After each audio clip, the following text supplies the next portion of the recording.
Aoi immediately shook her head and laughed a little, trying to brush it off. "No, that's not true," she said quickly. "I'm not in love with anyone. You must have misunderstood me. Are you sure you're talking about the right person?" Her voice stayed light, almost embarrassed, like the idea itself was impossible.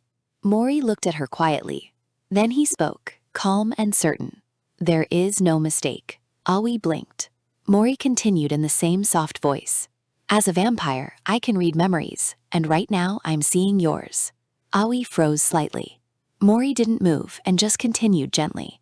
"You bumped into someone on your way to school, and in that small moment, you started to feel something." Aoi quickly shook her head. "No, that's not it at all. I was just worried about being late to the school, that's all. Yes, I bumped into Rihito, but we're not close or anything. We just walked together to the school after the incident." Her words came faster now, like she was trying to correct the situation before it grew bigger. Mori listened quietly. Then he asked, "Do you know him well?" Aoi shook her head again. "No, not really." She explained that he had seemed kind and that they had walked to school together after the accident. They had shared a pleasant conversation, but beyond that, there was nothing between them. To her, it had simply been a nice encounter with a friendly boy, but it wasn't anything special. Silence settled between them. Mori stared at her in disbelief. For a moment, he genuinely wondered if she was serious or acting like a dumb. How could someone meet Rihito and walk away completely unaffected? "You really don't get it at all," Mori said. The more he talked, the more animated he became. He began describing Rihito's appearance with surprising passion, praising his balanced features, his slightly messy bedhead, and the crystal-clear eyes that seemed honest enough to make anyone trust him instantly. He continued listing one feature after another, from his small nose to his clean smile and soft-looking lips, speaking as though he were describing something truly extraordinary. By the end of it, Mori was convinced that no reasonable person could spend time around Rihito without developing feelings for him. Aoi listened to the entire speech in growing confusion. When Mori finally finished, she tilted her head and quietly admitted that she did not feel that way at all.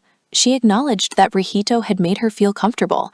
He seemed thoughtful, kind, and easy to talk to. She genuinely liked him as a person. Even so, she could not imagine herself falling in love so quickly. More than anything, she simply wasn't ready for romance yet.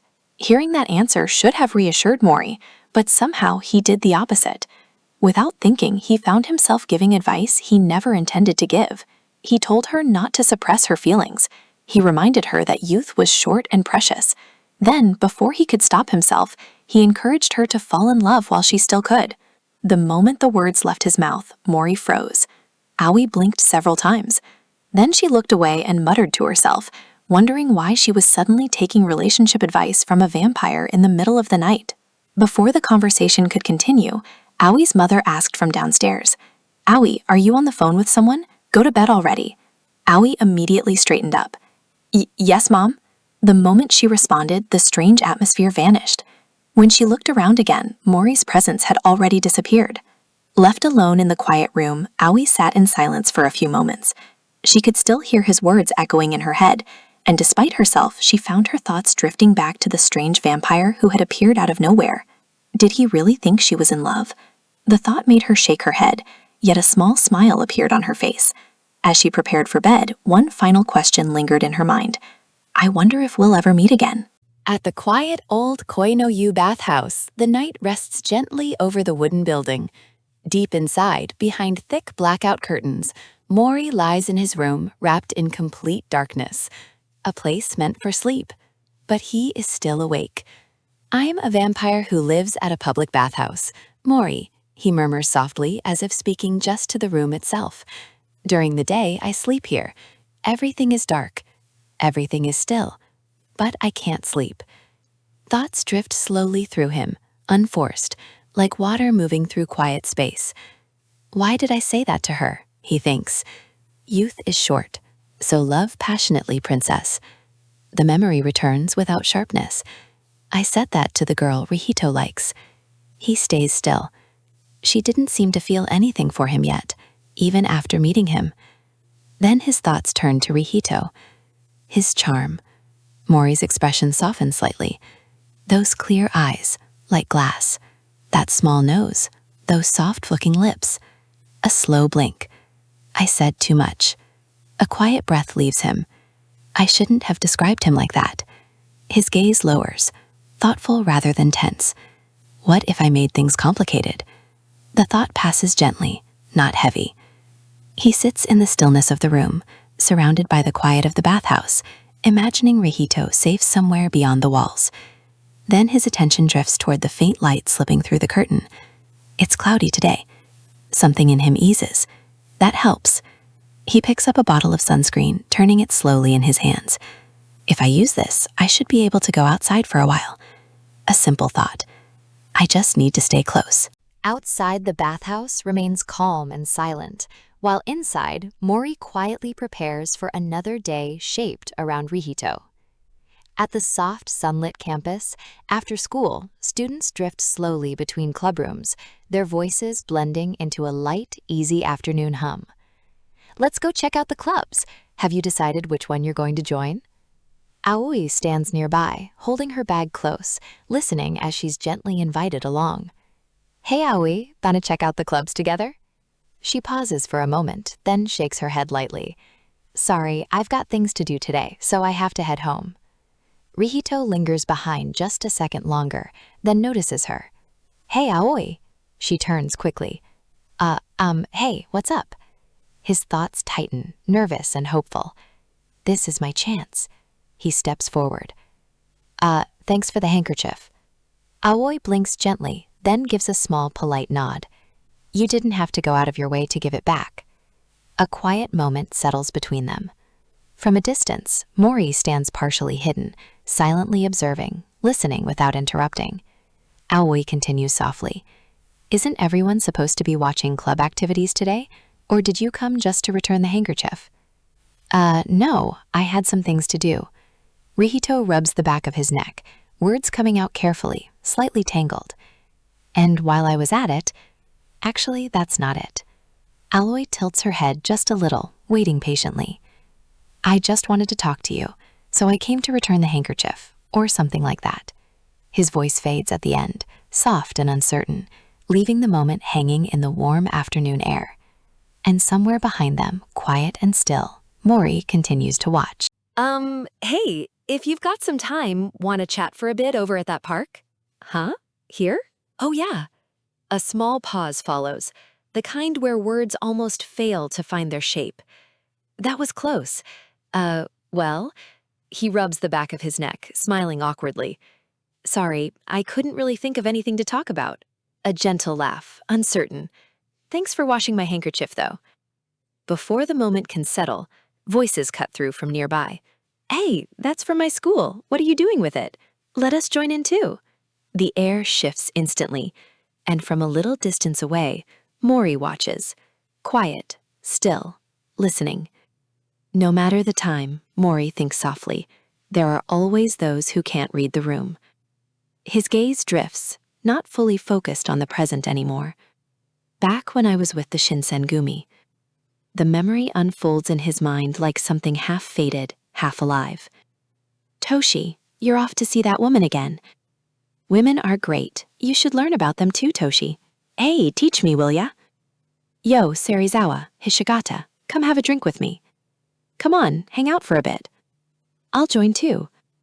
Drinking with a bunch of losers is boring. You're just a lightweight. The voices overlap in his memory, messy and familiar. Back in the present, the situation tightens. Don't get all defensive, one of them says casually. Let's just get along. Hey, if you're gonna flirt with girls, you gotta get stronger, you know. We'll teach you how to fight. And they start beating Rihito. Another laughs. Dinner's settled for tonight. Hey, you're in front of a girls. Put a little more energy into it. Mori's eyes narrow slightly, calm but distant. Well, looks like the side dishes are decided too. The atmosphere fractures further. Then a sudden shift. Hey, what are you sleeping for? Mori exhales softly. I didn't want you to see violence, Rihito. His gaze lowers. There's no way out of this. Come on, stop it already. Aoi is there too, caught in the tension. Hey, come play with us. Rihito's voice breaks through, sharp with fear and resolve. Stop it! Don't lay a hand on her. You can hit me as much as you want. Then Mori moves. Give that kid back. His voice drops. Not loud, just final. Ah! The sound tears out of him, raw and unfiltered, breaking every careful layer he usually keeps in place. Silence rushes in afterward. And then quietly, almost strangely, why am I even crying? Mori stands still, staring at his own shaking hand. Am I moved by Rihito's growth? What a weird feeling. Even though I'm the one who's going to end up killing him eventually. The words don't land like drama. Just like fact. Behind him, one of the bullies clicks their tongue, stepping back. Maybe I'll just stop here. If I mess up his face, the teacher will find out. I'm going to tighten things up again starting tomorrow. The tension slowly loosens, but nothing fully returns to normal. And in the middle of it all, Mori remains still, caught between something gently human he doesn't fully understand, and something far older, waiting patiently beneath it. At the soft, late afternoon edge of the school grounds, the air feels light again, like nothing heavy had ever happened there at all. Aoi. You okay, Rihito? Yeah, Aoi. A quiet answer. A small reassurance. The kind that slips out naturally after tension has already passed. From a distance, Mori stands still, watching without stepping in. Listening more than anything. His expression doesn't change much, but something inside him shifts slightly. Like a calculation settling into place. Let's keep her alive for now. Thanks to her, Rihito might grow a little more as a man. A faint, almost satisfied thought follows. If he stays a virgin for another 3 years, we'll be able to draw out even purer blood. The world remains calm on the surface. Oi, don't worry about it, Rihito says gently. I made a mess again. Whatever, she replies softly. Don't mind it. Life continues in its ordinary rhythm. Nearby, a vending machine rattles faintly. Damn it, this thing never works, a voice complains. What a pain. Did you just call us a nuisance, old man? Huh? Who the heck is this guy? The atmosphere shifts again. A group of bullies glance at Mori, pale, still, dressed in black. He looks pretty weak. A moment later, his hand closes around one of them. The motion is quiet, immediate, final. A dull impact of force, and the boy's breath breaks. Hey, old man? Hey, are you okay? Mori releases him just as suddenly, standing straight again as if nothing had happened. Don't mess with me. His voice is calm, not loud, just absolute. I'm not joking around. One of them stiffens. I'm going to tell Frankenstein about this. Oh? Mori tilts his head slightly. I've met vampires before, but this is my first time hearing about Frankenstein. A faint, almost polite curiosity. Tell him I'm looking forward to it. Then, as if the moment has already ended for him, let's go. A beat of silence. Thanks to drinking that tomato juice, I was able to stay somewhat calm.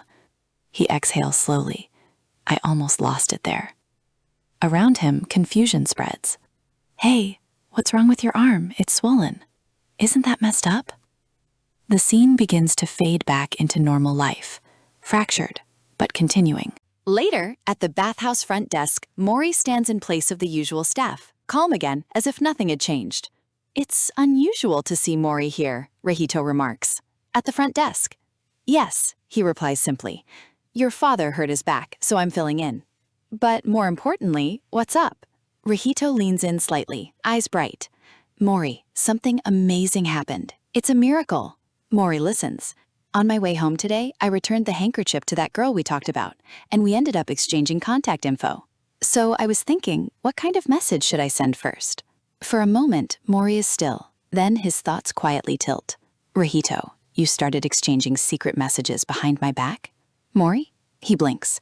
Sorry, what were we talking about again? Just a moment, please. And then a voice cuts through the air. Huh? Vampire? Mori freezes. Wait, is that Aoi's voice? Vampire? Vampire? What are you talking about?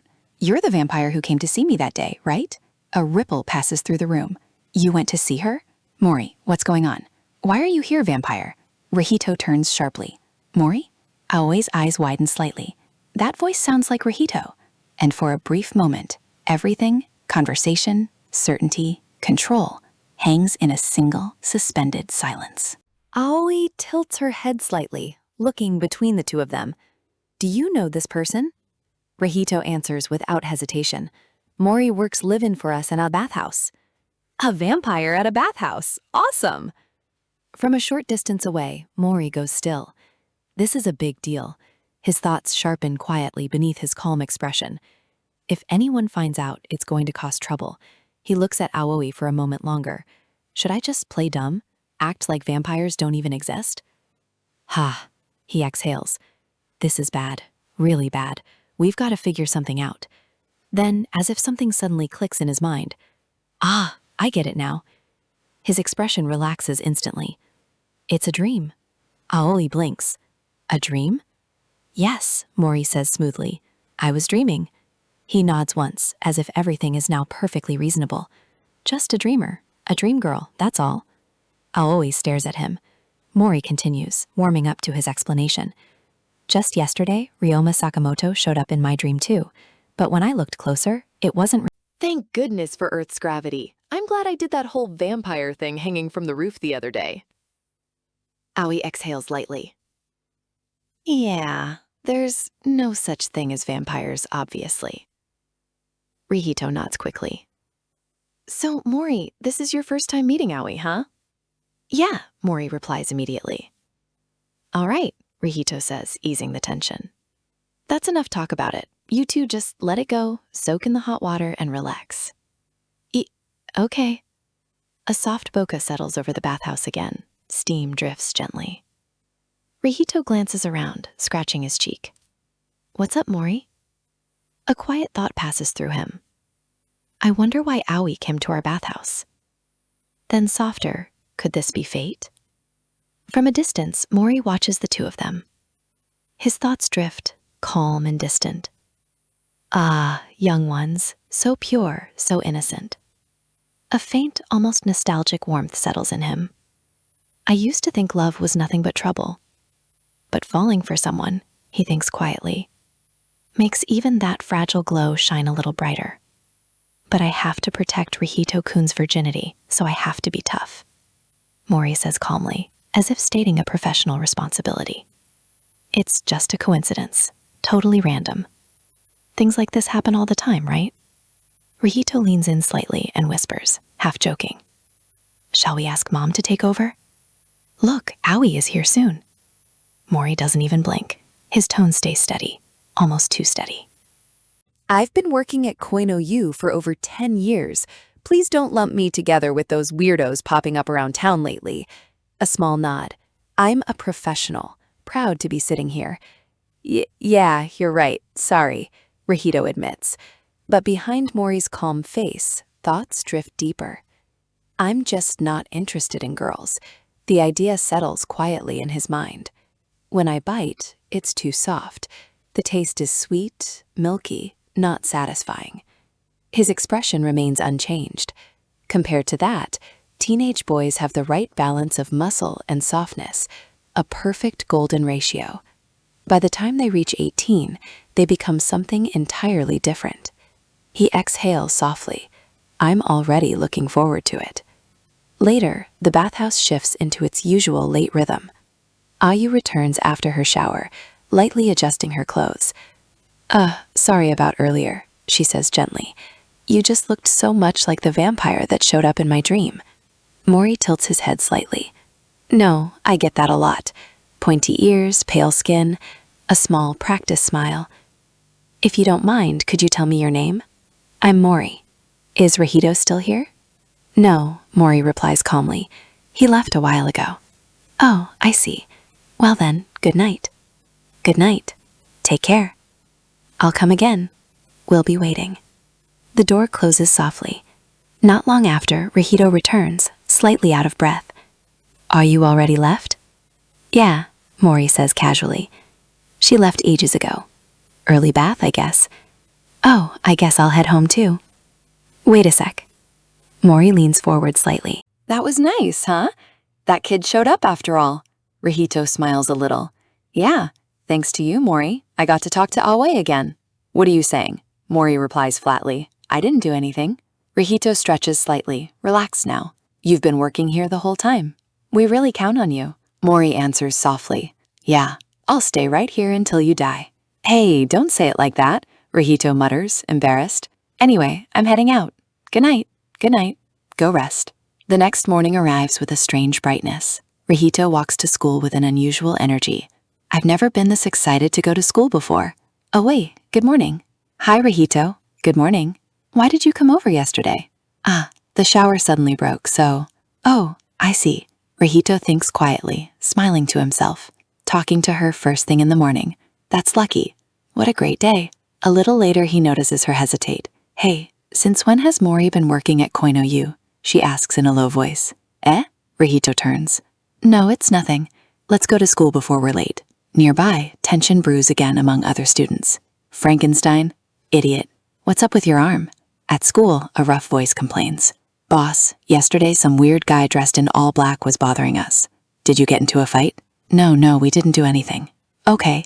A shift in energy follows immediately. Messing with my cute junior is basically throwing down the gauntlet with me. I'm going to deal with that guy in black. Elsewhere, Rihito returns home. What's wrong, Dad? I hurt my back. Can you buy me some medicine? Yeah. A warning follows. I heard some weird folks have been showing up lately. Be careful. Got it. I'll take the bike. As night approaches again, Mori walks alone, hungry, tired in a way that has nothing to do with sleep. Yesterday was close. I was completely drained, he thinks. My throat is dry. A faint exhale. Vampires are always thirsty. His gaze lowers slightly.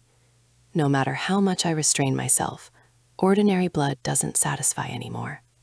Bakumatsu days, I used to drink freely then. Another thought follows, more carefully. But now, I'm waiting 3 more years, Rihito's blood to reach at its peak. A sudden stop, and his head turns slightly. That familiar smell. And somewhere nearby, Aoi walks alone down the street. A shadow steps in front of her. Hey, a voice smooth, unsettling. You're out late. A hand lightly touches her shoulder. She freezes. Vampire? Then nervous laughter from the stranger. Weird. I'm a vampire for you. Aoi stiffens, fear rising too fast. Her body gives out, and she collapses to the ground. The man chuckles. Sleeping late at night isn't safe, little girl. You might run into someone dangerous. He leans closer, voice twisting. So I should take you home and keep you safe. A low, strange laugh follows into the night air. To be continued. If you enjoyed this supernatural comedy,